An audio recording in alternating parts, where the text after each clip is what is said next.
1946मध्ये जे इलेक्शन झाले होते त्या इलेक्शनमध्ये यांनी आपले प्रतिनिधी उभे केले होते आणि ते प्रतिनिधी उभे केल्यानंतर पार्टीमधून शेड्यूल कास्ट फेडरेशन या प्रांतामधून 2 व्यक्ती निवडून आले होते। एक बेंगाल प्रांतामधून जोगेंद्रनाथ मंडल आणि एक मद्रास प्रांतामधून।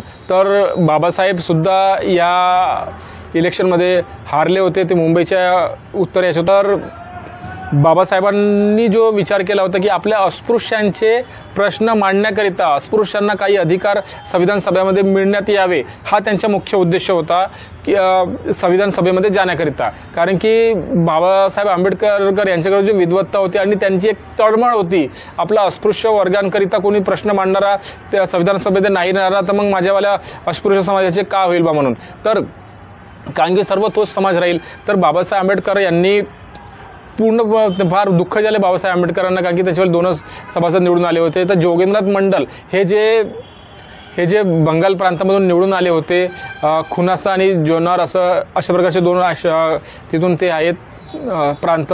त्याच्यातून जोगेंद्रनाथ मंडल हे जे बाबासाहेब आंबेडकर यांच्या शेड्यूल कास्ट फेडरेशनच्या माध्यमातून निवडून आले होते, त्यांनी म्हटलं होतं की मी आपल्या पदाचा राजीनामा देतो आणि बाबासाहेब तुम्ही त्या जागेतून उभे व्हा, आम्हाला कोणत्याही हालतीत आपला वर्ग आहे त्यांच्याकरिता त्यांचे प्रश्न सोडवण्याकरिता संविधान सभेमध्ये आपला हक्क मागण्याकरिता आपला प्रतिनिधी राहायला हवा, तर तुमच्यासारखा तुम्ही त्याच्यामध्ये जायला हवं। तर बाबासाहेब आंबेडकरांना पूर्ण जोगेंद्रनाथ मंडल आणि सहकाऱ्यांनी तेथून निवडून आणायचा पूर्ण निश्चय केला आणि जसं जोगेंद्रनाथ मंडल यांनी आपला राजीनामा दिला त्याच्यानंतर बाबासाहेब आंबेडकर हे बंगाल प्रांतामधून उभे झाले। त्या इलेक्शन झाल्यामध्ये जोगेंद्रनाथ मंडल आणि सहकारी होती, त्यांनी पूर्ण जोर लावला आणि बाबासाहेब आंबेडकर निवडून आले। याच्यामध्ये एक महत्त्वाची गोष्ट सांगायची आहे, म्हणजे की त्या इलेक्शनच्या अगोदर जेव्हा सर्व इलेक्शन सुरू होते सुरुवातीचे, तेव्हा त्यामध्ये काँग्रेस पार्टीचे असे म्हणणे होते की आम्ही डॉक्टर बाबासाहेब आंबेडकरांना कोणत्याही हालतीत संविधान सभेमध्ये प्रवेश देऊ नाही। संविधान सभेमध्ये येण्याकरिता बाबासाहेब आंबेडकरांकरिता सर्व दरवाजे आम्ही बंद करून ठेवले आहेत, सर्व दरवाजे बंद करून ठेवले आहेत, आम्ही खिडक्या बंद करून ठेवल्या आहेत की आम्ही कोणत्याही हालतीमध्ये बाबासाहेब आंबेडकरांना संविधान सभेमध्ये प्रवेश नाही देऊ। आम्ही खिडक्या बंद करून ठेवल्या, दरवाजे बंद करून ठेवले आणि जे होल असतात ते सुद्धा बंद करून ठेवले, म्हणून बाबासाहेब आंबेडकर बिलकुल याच्यामध्ये प्रवेश देवा संविधान सभेमध्ये येणार नाहीत। तर अशाच प्रकारची स्थिती अगोदर झाली होती। इलेक्शनमध्ये बाबासाहेब आंबेडकर निवडून नाही आले होते, पण जोगेंद्रनाथ मंडल यांच्या सहकार्याने शेड्यूल कास्ट फेडरेशनच्या सदस्यांनी राजीनामा दिला आणि त्यांनी पूर्ण प्रयत्न करून बाबासाहेब आंबेडकर यांना त्या बंगाल प्रांतातून निवडून आणले।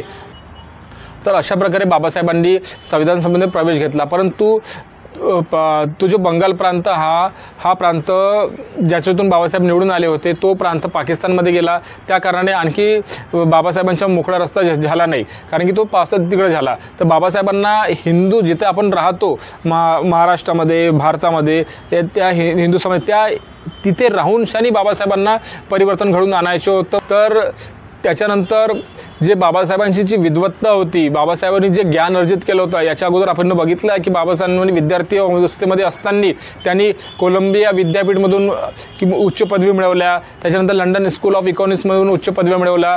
ते दक्षिण आशियामधून नंबर 1 DSCची पदवी त्यांनी प्राप्ती केली होती आणि त्यांच्याजवळ जेवढी जी विद्वत्ता होती, त्यांच्याकडे जेवढं जे ज्ञान होतं, त्यांनी म्हणजे 60 देशांच्या संविधानाचा त्यांनी अभ्यास केला होता। तर एवढं पूर्ण त्यांच्याकडे जे ज्ञान होतं ते त्या काळामध्ये, त्या भारत देश ज्या अवस्थेमध्ये होता त्या काळामध्ये, तेव्हाच्या काळामध्ये कोणाकडेच तेवढं एक ज्ञान, एवढी विद्वत्ता कोणाकडेच नव्हती। तर 3 लोक त्या ठिकाणी जेव्हा होते, म्हणजे नेहरूंना माहीत होते की तेज बहादूर सप्रे, बॅरिस्टर जयकर आणि डॉक्टर बाबासाहेब आंबेडकर। तर तेज बहादूर सप्रे हे जे होते ते म्हातारे होऊन गेले होते, त्यांच्यानं काम जमणार नव्हते, आणि बॅरिस्टर जयकर हे जे होते हे सुद्धा म्हणजे ते संविधानामध्ये ते मुस्लिम लीग आणि असे काही असे मुद्दे होते, त्या कारणाने ते सुद्धा दुरावलेले होते। तर डॉक्टर बाबासाहेब आंबेडकर हे एकमेव व्यक्ती असे वाचले होते की त्यांच्याजवळ एवढी बुद्धिमत्ता होती, एवढी त्यांच्याजवळ ज्ञान होते आणि ते विद्वत्तेच्या भरावर दुसरा कोणी व्यक्ती त्यांच्याकडे मिळालाच नव्हता। जसं प्रकारे त्यांचे नाव आहे, तर त्यांनी त्यालासुद्धा म्हटले होते की तुम्ही आमच्या संविधानच्या बनवाबा म्हणून, पण त्यांनीसुद्धा म्हटले होते की तुमच्या भारतामध्ये एवढे उच्च शिक्षित विद्वान लोक आहेत तर तुम्ही माझ्याकडे कशाला येता. तर अशा प्रकारची जी अवस्था तिथे झाली होती की विद्वत्तेच्या मामल्यामध्ये, ज्ञान संपादनच्या अर्जामध्ये एवढा जो इतिहासाचा जो अभ्यास राहते, तर यामध्ये कोणी असा व्यक्ती तेव्हा त्या काळामध्ये कोणी असा व्यक्ती होताच नाही. ठीक आहे. तर बाबासाहेब आंबेडकर हे एकमेव व्यक्ती होते. तर तेव्हाचे जे काँग्रेसचे पुढारी ज्यांनी म्हटले होते की बाबासाहेबांना काय म्हणतात तर की आम्ही दरवाजे खिडक्या असं बंद करून टाकून आणि त्यांना येऊ नये देऊन, तर त्यांनी त्या बाबासाहेब आंबेडकरच्या विद्वत्तेच्या भरोश्यावर त्यांनी त्यांना त्यांनी भागच पडले होते. तर त्यावेळेसचे जे आपले अध्यक्ष होते संविधान सभेचे डॉक्टर राजेंद्र प्रसाद यांनी सुद्धा जे मुंबईचे जे बॅरिस्टर जयकर यांनी आपली जे राजीनामा दिला होता तिथे जागा खाली झाली होती, तर त्या जागेतून बाबासाहेब आंबेडकरांना कोणत्याही हालतीत निवडून यावा, कारण की त्यांचे संविधान सभेच्या समितीमध्ये येणे फार आवश्यक आहे. कारण की त्यांच्याशिवाय आपली संविधान सभा पूर्णरित्या चालू शकणार नाही. कारण की एवढी महत्ता, एवढी विद्वत्ता, एवढे जे ज्ञान, एवढे जे त्यांनी जे तपश्चर्या करून त्यांनी जे ज्ञान अर्जित केलं होतं त्यांचा फायदा बघा बाबासाहेब आंबेडकरांना त्यांच्या इथे झाला होता. तर ते पंडित जे नवरलाल नेहरू होते त्यांनी ह्या गोष्टी कळून चुकल्या होत्या. तर ते डॉक्टर राजेंद्र प्रसाद यांनी सुद्धा जे त्यावेळेसचे मुंबई प्रांताचे जे मुख्यमंत्री होते बाळासाहेब खेर यांना पत्र लिहिलं होतं की तुम्ही बाबासाहेब आंबेडकर यांना कोणत्याही हालतीत मुंबई प्रांतातून निवडून आणा. तर अशा प्रकारे ते मुंबई प्रांतातून मग ते निवडून आले आणि संविधान सभेमध्ये ते मग दाखल झाले. तर अशा प्रकारच्या त्यांच्या बाबासाहेब आंबेडकरच्या सहवास होता, जो त्यांच्या बाबासाहेब आंबेडकर यांच्या विद्वत्तेच्या सहाय्याने त्यांनी जे ज्ञान अर्जित केलं होतं. ते अर्थशास्त्रामध्ये तज्ज्ञ होते, ते राजकीय याच्यामध्ये तज्ज्ञ होते, सामाजिक याच्यामध्ये ते तज्ज्ञ होते. तर इतके जे अष्टपैलू व्यक्तिमत्व होतं बाबासाहेब आंबेडकरांची, त्यांची जी विद्वत्ता होती त्या विद्वत्तेच्या कारणाने बाबासाहेब आंबेडकर हे संविधान निर्मितीसाठी एक योग्य व्यक्ती आहेत. तर त्याच्यामध्ये जे बाबासाहेब आंबेडकरची जी भूमिका होती, जे बाबासाहेब बंगाल प्रांतामधून निवडून आले होते, त्याच्यानंतर हे मुंबई प्रांतामधून निवडून आले, त्याच्या अगोदर ज्या बाबासाहेब आंबेडकरांनी ज्या सभेमध्ये संविधान सभेमध्ये ज्या भाषण दिले होते, भाषणमध्ये त्यांच्या कार्यकाळामध्ये त्यांच्या कामकाजामध्ये एवढी तीक्ष्णता होती, त्यांच्या भाषणामध्ये एवढी प्रावीण्यता होती की सर्व लोक मंत्रमुग्ध होऊन जात.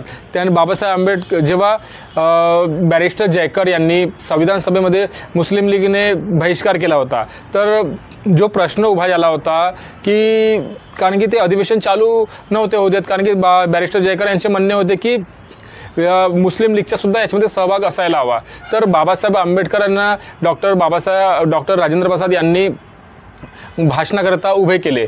तर डॉक्टर बाबासाहेब आंबेडकर यांना असं विचार असं त्यांच्या मनामध्ये नव्हते आले की त्यांची पाळी आता भाषणाची इतक्या लवकर येईल म्हणून. तर पण त्यांना भाषणाची पाळी आली.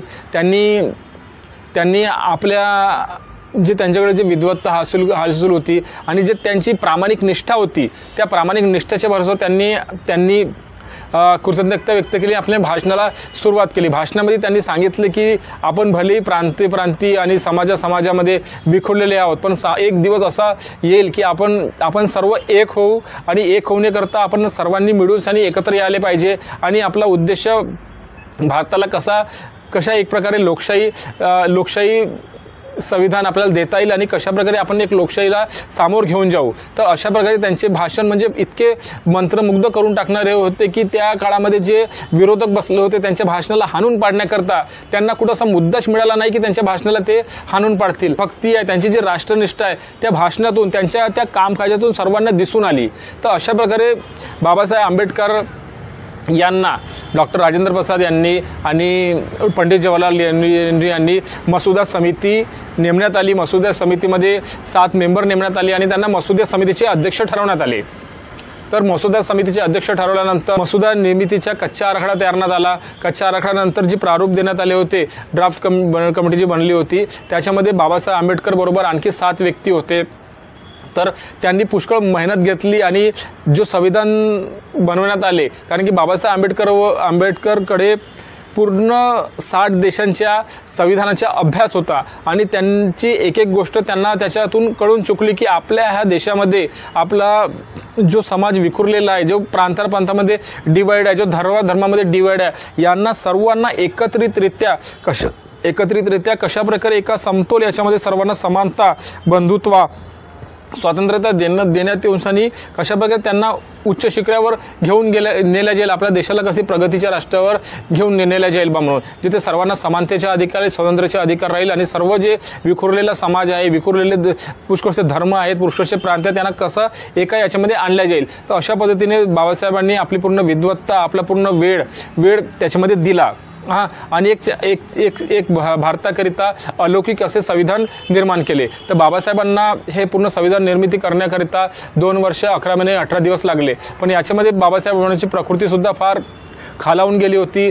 1948ची बाब आहे, जेव्हा बाबासाहेब आंबेडकरांची प्रकृती फार म्हणजे खालवल्या स्थितीत झाली होती. बाबासाहेबांच्या पायामध्ये एक बिमारी होती, त्या बिमारीचा त्रास त्यांना झेला लागत होता. त्यांना मधुमेहाची बिमारी होती. तर त्यांचे आयुष्य फार काही जास्त राहणार नाही. जर बाबासाहेब आंबेडकरांनी याच्याकडे, आपल्या बिमारीकडे दुर्लक्ष केले तर त्यांचे आयुष्य फार जास्त काळ राहणार नाही, असे डॉक्टरांनी त्यांना वारंवार त्यांना सल्ला देत गेले. परंतु त्यांना माहीत होते की आता या अवस्थेमध्ये तेव्हा बाबासाहेब आंबेडकर कोणीच नव्हते.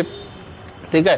तर त्यांची डॉक्टरांनी सल्ला दिला होता की तुमच्या पाहण्याकरता तुम्ही एक नर्स पहा, एक सहयोगी पहा, जेणेकरून तुम्ही तुमचे ते काळजी घेईल.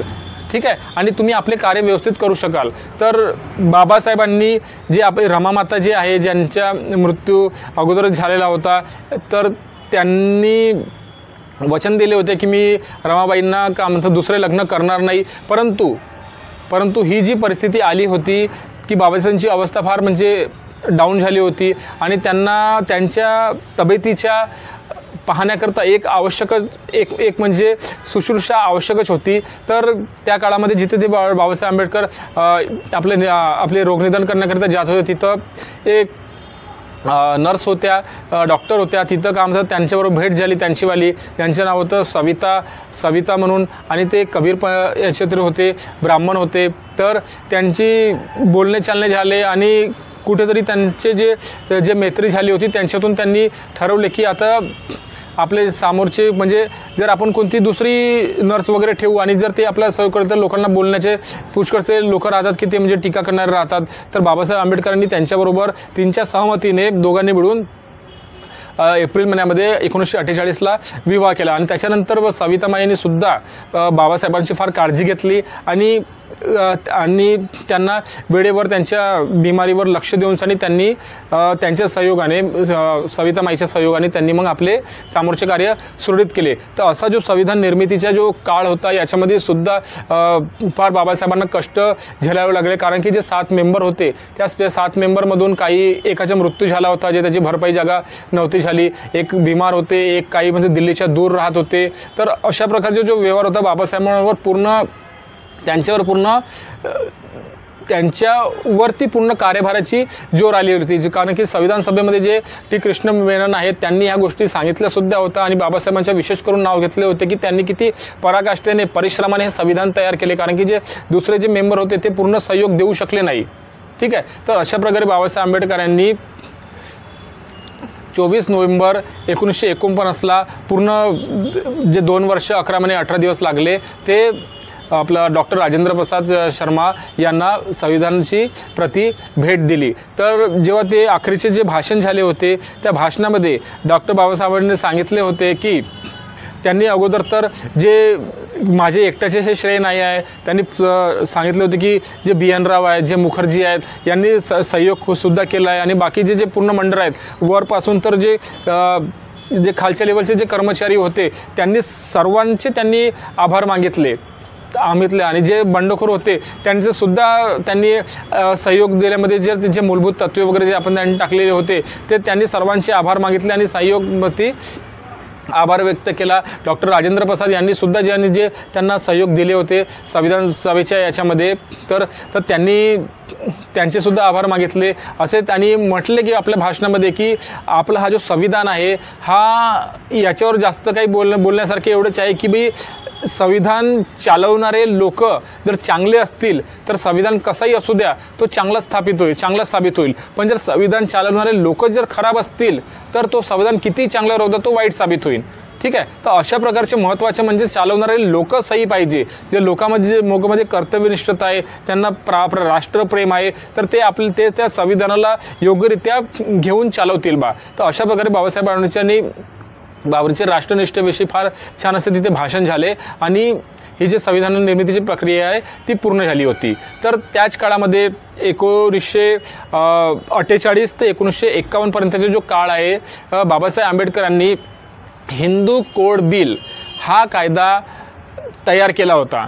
त्या हिंदू कोड बिलकरिता सुद्धा बाबासाहेबांनी पूर्ण पारिश्रमिक घेतले होते. त्याच्याकरिता त्यांनी आपले 4 वर्ष 1 महिने 26 दिवस असा जो कार्यकाळ आहे, ह्या कार्यकाळामध्ये बाबासाहेब आंबेडकरांनी आपली पूर्ण पारिश्रमिक करून जे आजच्या काळामध्ये जे आपण दिसत आहेत की महिला ज्या स्वतंत्र दिसून आलेल्या त्यांना सर्व गोष्टीचे अधिकार आहेत, समानतेचे अधिकार आहे, घटस्फोटचे अधिकार आहे, त्यांना पालकत्वाचा कायदा आहे. तर अशा जे कायदे आहेत हे बाबासाहेब आंबेडकरांनी 1948 पासून जो त्यांनी अविरत अभ्यास केला होता हिंदू बोर्ड केला त्याच्यावाला बेस आहे.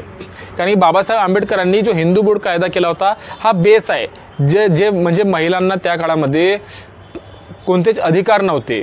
महिलांना कुटुंबामध्ये एक म्हणजे त्यांचे बोलणे ऐकले जाईल अशा प्रकारची कोणती प्रतिष्ठा त्यांच्याकडे नव्हती. तर बाबासाहेब आंबेडकर यांचे म्हणणे होते की जर व्यक्तीला आर्थिक बाबतीत कायदे मिळाले कुटुंबामध्ये तर त्यांच्या गोष्टीला व्हॅल्यू येते. कारण की जर आपण पाहिलं की मनुस्मृतीचा जो कायदा होता, मनुस्मृतीच्या कायद्यामध्ये ज्या महिला लोकांना एकदमच खालच्या स्थानामध्ये ठेवण्यात आले होते, त्यांना फक्त चूल आणि मूल ह्या दोनच गोष्टी दिल्या होत्या. जर आज आपण परिस्थिती पाहिली आहे तर आपल्याला माहीत होईल की एक जो मुलगा आहे त्याला जर तुम्ही काही शिक्षण दिले नाही, त्याच्या प्रगतीकरता जर रस्त्यावर खोलले नाही तर तो सामोर कसा जाईल, त्याला कोणत्या ज्ञान कशा प्रकारे येईल. ठीक आहे. तर त्याचे दरवाजे खुले नाही राहतील तर तो कसा सामोर जाईल. तर अशा प्रकारची जी प्राचीन काळापासून मनुस्मृतीच्या कायद्याने जे महिलांवरती एकदम अत्याचार केले होते की म्हणजे ते फक्त पुरुषावर अवलंबून राहील. तर ह्या सर्व गोष्टी होत्या. त्यांना विधवा झाल्यानंतर विवाह करण्याचा कायदा नव्हता. त्यांना आपल्या वडिलोपार्जित संपत्तीमध्ये त्यांचा अधिकार नव्हता. ठीक आहे. तर विधवा विवाह, सतीबंदी एवढ्या प्रकारचे पुष्कळचे त्यांच्यावरती निर्बंध टाकण्यात आले होते आणि त्यांना फक्त स्त्रियांना फक्त चूल आणि मूल एवढेच त्यांचे कार्यक्षेत्र ठेवण्यात आले होते. तर ह्या ज्या बाबासाहेब आंबेडकरांनी की फक्त शूद्राच्या बरोबर ज्या स्त्री आहेत ते फक्त शूद्रातीलच महिला नाही तर जे उच्चवर्णीयातले जे स्त्री होतात त्यांच्यावर सुद्धा त्यांच्यावर निर्बंध टाकण्यात आले होते. तर बाबासाहेब आंबेडकरांनी बाबासाहेबांनी हिंदू बोर्ड कायदा हा जो विधेयक संहिता जे तयार केली होती हे कोणत्याही हालतीत पास करा. कारण की बाबासाहेबांची प्रकृती तेव्हा ठीक नव्हती आणि बाबासाहेबांना वाटत होते की महिलांना समानतेची वागणूक मिळायला हवी. कारण की महिलांना जर समानतेची वागणूक नाही मिळेल तर हा देश सामोर जाऊ शकणार नाही. ठीक आहे. जेव्हापर्यंत 2 जे चाके असतात, एक महिला असते आणि पुरुषाचे, जर महिलांना जर तुम्ही खाली दाबून ठेवाल तर आपला देश सामोर जाऊ नाही शकत. आणि जर महिला जर म्हणजे शिक्षित झाली, महिला जर सर्व अधिकार मिळाले तर ते आपल्या पूर्ण परिवाराचे साध्य करेल. महिला जर शिक्षित झाली, महिलांना सुद्धा जे आर्थिक अधिकार देण्यात आले आणि समाजामध्ये त्यांना एक उच्च स्थान देण्यात आले, त्यांना जे प्रगतीचे मार्ग मोकळे करण्यात आले तर ते सुद्धा माणसाच्याही समोर चालले जातील आणि त्यांना एक समानतेचे त्यांना मिळायलाच हवी. ते मनुष्य आहेत. अशा प्रकारचे बाबासाहेब आंबेडकरांनी आणि ते हिंदू बोर्ड कायद्यामध्ये हे सर्व गोष्टी इन्क्लूड केल्या होत्या की त्यांना हे अधिकार मिळायला पाहिजेत. घटस्फोटाचे अधिकार मिळायला पाहिजेत. वडिलोपार्जित संपत्तीमध्ये त्यांना अधिकार मिळायलाच हवा. तर अशा प्रकारचे जे अधिकार होते पालकत्वाचे, पोटगीचे, तर हे सर्व अधिकार बाबासाहेब आंबेडकरांना वाटत होते की माझ्या कार्यकाळामध्ये हे अधिकार झाले पाहिजेत. कारण की त्यांची प्रकृतीसुद्धा फार म्हणजे होती आणि त्यांना असं मनातून वाटत होते की शूद्राप्रमाणे त्यांची जी वाईट वागणूक होती ती त्यांनी स्त्रियांची सुद्धा बघितली होती. त्यांना वाटत होते स्त्रियांना कोणत्याही हालतीत हे अधिकार मिळणे भागच आहे. पण त्या काळामध्ये जो हिंदू समाज होता तो हे अधिकार देण्याच्या इच्छुकच नव्हता.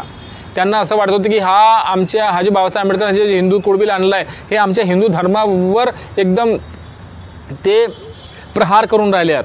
ठीक आहे. तर अशा प्रकारे हिंदू समाजाची तेव्हा व्यवस्था होती. तर ह्या हिंदू कोड बिलाविरुद्ध हा जो समाजामध्ये जे आपण पाहून राहिलो की स्त्री पुरुष समता आणि स्त्री असं कोणतं क्षेत्र नाही आहे की त्या क्षेत्रामध्ये स्त्री आपल्या स्वतःला सिद्ध त्यांनी केलं नाही आहेत. तर चाहे सायंटिफिक राहो या एरोनॉटिक राहो, रेल्वे राहो, असं प्रत्येक क्षेत्र असं कोणतं क्षेत्र नाही आहे की ज्याच्यामध्ये महिलांनी आपल्या स्वतःला सिद्ध नाही केले आहेत. तर हे बाबासाहेब आंबेडकरांनी तेव्हाच्या तरतुदी करून ठेवल्या होत्या. त्याच्या पाठबळामुळे ह्या सर्व गोष्टी समोर आपल्याला दिसून येऊन राहिल्या आहेत. तर बाबासाहेब आंबेडकर यांचे म्हणणे हेच होते की महिलांना समानतेचा अधिकार मिळायला हवा सर्वांना. तर अशा प्रकारे हिंदू बिल जो कायदा होता त्या कायद्याच्या विरुद्ध तिथल्या तेव्हाच्या हिंदू समाजांनी निदर्शने काढले, रॅली काढल्या, पुष्कळचे बाबासाहेब आंबेडकर वृत्तपत्रामध्ये पुष्कळशा गोष्टी बोलण्यात येत होत्या. तर अशा ज्या गोष्टी बोलण्यात होत्या त्यांच्यामध्ये वातावरण फार विखुरून होऊन गेलं होतं.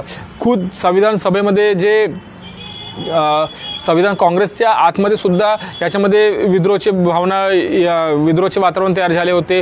म्हणजे बाबासाहेब आंबेडकर महत्त्वाचे म्हणजे बाबासाहेब आंबेडकर ज्या वातावरणातून आले होते त्यांची जी उच्च शिक्षण गुणवत्ता होती, त्यांनी जी विद्वत्ता हासिल केली होती, ते एकदम 100 वर्षात समोरचे जे त्यांचे पाहण्याचे दृष्टिकोन होता, त्यांची विद्वत्ता फार मोठी होती, त्यांची पाहण्याची दृष्टीच एवढी समोरची तीक्ष्ण होती की ते 100 वर्षाच्या समोरचे भवितव्याचा विचार करत होते.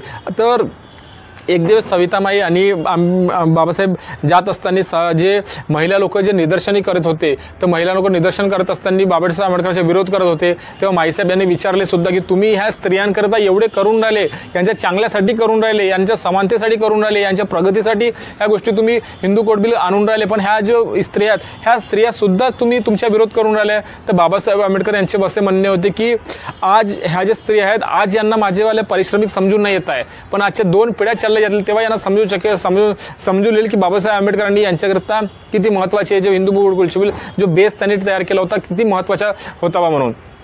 आज खरीच गोष्ट आहे. जर आज आपण बघून राहिलो तर आज जे स्त्रियांना जे अधिकार मिळालेले आहेत, तर आज कोणत्याही मामल्यामध्ये जे स्त्रिया आहेत ते पुरुषापेक्षा कमी नाही आहेत आणि ते आणखी प्रगती करूनच राहिले आहेत. तर हा जे फाउंडेशन बाबासाहेब आंबेडकरांनी हिंदू कोड बिलच्या माध्यमातून तेव्हा टाकले होते, तर त्याचाच परिणाम होता की आज सर्व आपल्याला व्यवस्थितरित्या स्त्रियांना समोरचे जे रस्ते आहेत ते त्यांना मिळालेले आहेत. तर अशा प्रकारे हिंदू कोड बिल कायदा तेव्हा बंधाने बनवला होता. परंतु त्या काळातली जे सामाजिक परिस्थिती होती, त्या काळामध्ये जे वातावरण तयार झाले होते हिंदू कोड बिलाच्या विरुद्ध, तर तेव्हाचे जे कृपापत्री म्हणून जे एक महाराज होते त्यांनी सुद्धा बाबासाहेबांना हे केला होता की बाबासाहेब आंबेडकरच्या हिंदू कोड बिलाविरुद्ध त्यांनी आवाज उठवला होता की हे हिंदू समाजाच्या विरुद्ध आहे. कारण बाबासाहेब आंबेडकरांनी एक वेळेस म्हणलं होतं 1935 की हिंदू म्हणून मरणार नाही म्हणून. तर त्यांचे जे होते ते सुद्धा लोकांच्या मनामध्ये होते. आणि जे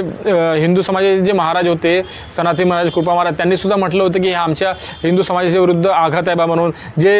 अशाच प्रकारे जे डॉक्टर राजेंद्र प्रसाद होते आणि जे सरदार वल्लभभाई पटेल होते हे सुद्धा या हिंदू बिलच्या विरुद्ध होते. तर अशा प्रकारचे जे वातावरण बनलं होतं, फक्त बाबासाहेब यांची जी दूरदृष्टी होती, यांनी जे समानतेची हिंदू स्त्री आणि पुरुषांनी यांना जे समानता मिळायला पाहिजे होती याकरिता जे बाबासाहेब आंबेडकरांचा दृष्टिकोन होता हा तेव्हाच्या काळामध्ये दुसऱ्या व्यक्तीकडे नव्हता. तर पंडित जवाहरलाल नेहरू हे मान्य करत होते आणि ते सुद्धा म्हणत होते की नाही बा, हा आपण हिंदू कोड बिल आपण मांडू आणि हिंदू कोड बिल हा आपण स्त्री आणि पुरुषांच्या समानतेकरता आपण पारित करू. याचे 4 भाग सुद्धा करण्यात आले. बाबासाहेबांना वाटत होतं की 4 भाग करायला सुद्धा बाबासाहेब आंबेडकर तयार झाले. भागामध्ये एक भागामध्ये तरी हा हिंदू कोड बिल पास होईल असे त्यांना वाटत होते बाबासाहेबांना. परंतु तिथला जो विरोध होता त्या प्रमुख लीडर लोकांच्या, ठीक आहे, तर त्या कारणाने पंडित जवाहरलाल नेहरू सुद्धा फार म्हणजे विस्कळीत झाले होते.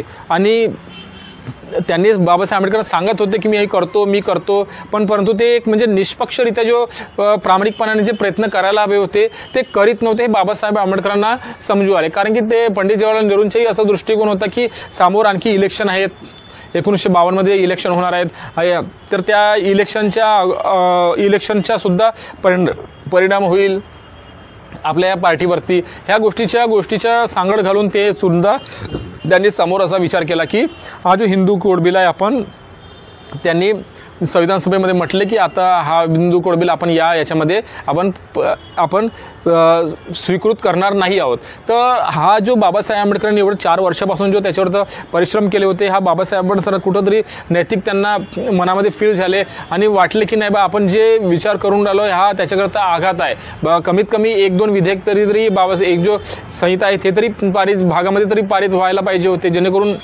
बाबासाहेबांना वाटलं मनामध्ये त्यांची जे तळमळ होती महिलांविषयी जे समानतेची, त्यांनी जे कायदा त्यांनी म्हणले होते की पोटगी कायदा, विधवा विवाह कायदा, हा वडिलोपार्जित त्यांना संपत्तीमध्ये कायदा, ह्या कायदा जे मिळणार होते असे जर कायदे जरी पारित करण्यात आले असते तरी बाबासाहेबांना ठीक वाटले असते। परंतु त्या काळामध्ये पंडित जवाहरलाल नेहरूंनी सुद्धा हा वाला हिंदू कोड बिल तेव्हा पारित करण्यात नाही आला। तर बाबांना वाटलं की जर आपण आपल्या परिश्रमाचे चीजेच होऊन नाही राहिले तर आपण या संविधान सभे याच्यामध्ये राहून का फायदा, आपल्या विधिमंडळामध्ये राहून का फायदा। तर बाबासाहेब आंबेडकरांनी याच कारणास्तव हिंदू कोड बिलाचे पारित नाही होऊ शकला, याच कारणास्तव बाबासाहेब आंबेडकरांनी तेव्हा राजीनामा दिला, आपल्या केंद्रीय पदाचा राजीनामा दिला। तर अशा प्रकारे बाबासाहेब आंबेडकरांनी जो तेव्हा त्यांनी हिंदू कोड बिल तयार केले, भले त्या काळामध्ये ते तयार होऊ शकले नाही, परंतु जेव्हा ते काँग्रेस पार्टी जेव्हा दुसऱ्याच्या कार्यकाळामध्ये जेव्हा ते आली,